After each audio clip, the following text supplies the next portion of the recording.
ସାରା ଓଡ଼ିଶାରେ ଚହଳ ପକାଇଥିବା ଗୋଟିଏ ନାଁ, କେବଳ ସେଇ ନାଁଟି ହେଉଛି ଚାମେଲି ଓଝା, ଯିଏକି ନିଜର ଜୀବନକୁ ବାଜି ଲଗେଇ ଆଜି ନ୍ୟାୟ ପାଇଁ ଲଢ଼ୁଛନ୍ତି।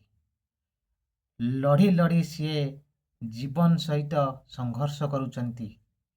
ମିଳିବ କି ତାଙ୍କୁ ନ୍ୟାୟ? ଯଦି ନ ମିଳିବ ନ୍ୟାୟ, ତାହେଲେ ଜୀବନ ଯାଉ ପଛେ ସେ ଆମରଣ ଅନଶନରେ ବସିଥିବେ।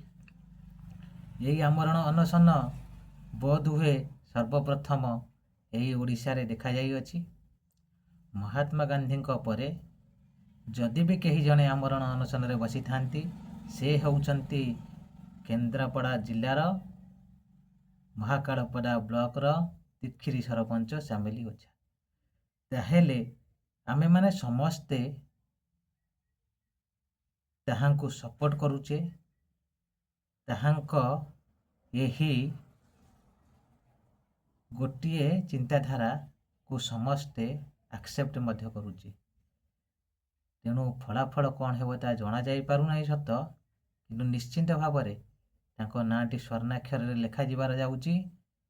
କାରଣ ଆପଣମାନେ ଜାଣିଛନ୍ତି, ଯିଏ ନିଜ ମୃତ୍ୟୁକୁ ଭୟ କରେ ନାହିଁ, ସେ ହିଁ କାଳଜୟୀ ହେଇକି ରହେ। ତେଣୁ ଏହି ହିଁ ମୋ ମତାମତ। ଯଦି ଆପଣମାନେ ନିଶ୍ଚିନ୍ତ ଭାବରେ ସେହି ତିଖିରି ସରପଞ୍ଚ ଚାମେଲି ଓଝାଙ୍କୁ ସପୋର୍ଟ କରୁଛନ୍ତି, ନିଶ୍ଚିନ୍ତ ଭାବରେ ମୋର ଏହି ଦେବୀପ୍ରସାଦ ଟିଚିଂ ଡାଏରୀ ଚ୍ୟାନେଲକୁ ସେୟାର, ସବସ୍କ୍ରାଇବ୍, ଲାଇକ୍, କମେଣ୍ଟ କରନ୍ତୁ। ପୁଣି ଥରେ କହୁଛି, ସବୁବେଳେ ନ୍ୟାୟପଥଗାମୀ ବ୍ୟକ୍ତିଟିଏ ହିଁ କାଳଜୟୀ ହେଇ ରହିଥାଏ, ରହିଛି, ରହିଥିବ ମଧ୍ୟ। ଜୟ ଜଗନ୍ନାଥ। ଏତିକି ଆଶା କରେ ଯେ ସବୁବେଳେ ହିଁ ସତ୍ୟର ଜୟ ହେଉ, ସବୁବେଳେ ହିଁ ଧର୍ମର ଜୟ ହେଉ, ସବୁବେଳେ ହିଁ ନ୍ୟାୟର ଜୟ ହେଉ। ଜୟ ଜଗନ୍ନାଥ। ବନ୍ଦେ ଉତ୍କଳ ଜନନୀ।